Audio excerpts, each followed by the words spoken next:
தாயே நீ எப்போதும் மகாற்றுமையாகவே இருக்கிறாய். ஒருமுறை மனிதராகி பூமி மனிதர்களுக்கு உபதேசம் செய்ய வேண்டும் என்றார்.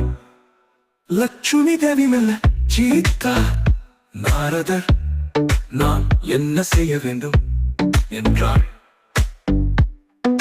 நீ மனிதர்களுக்கு பொறுமை, தர்மம், தானம் ஆகியவற்றின் முக்கியத்துவத்தை உபதேசிக்க வேண்டும் என்றார் நாரதர்.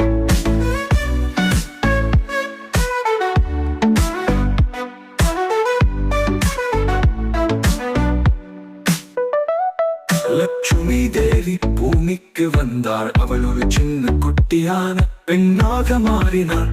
அவள் ஒரு கிராமத்தில் வசிக்க தொடங்கினாள். அங்கு அவள் ஏழை மக்களுக்கு உணவு வழங்கினாள். அவர்களை ஆறுதல் கூறினாள். ஒரு நாள் ஒரு ஏழை பெண் லட்சுமி தேவியை சந்தித்து, என் வீட்டில் போதும் என்றாலும் ஒரு உணவில்லை அடி, என்ன செய்ய வேண்டும் என்று கேட்டாள்.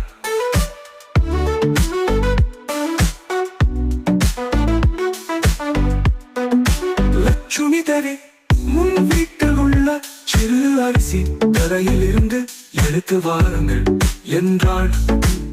அவள் சொன்னது போல செய்தாள். லட்சுமி அந்த அரிசியை கொண்டு ஒரு சிறிய பாயசம் செய்தாள். அந்த பாயசம் ஊற்றியது போல் முடிவடையவே இல்லாமல் இருந்தது. அனைவரும் பசியடப்பினர். அப்போது அந்த பெண் உண்மையை அறிந்தாள்.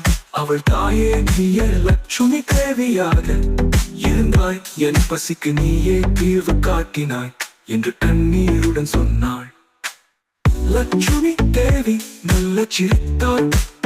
நீ எப்போதும் தெய்வத்தை நம்பி இருந்தாள்.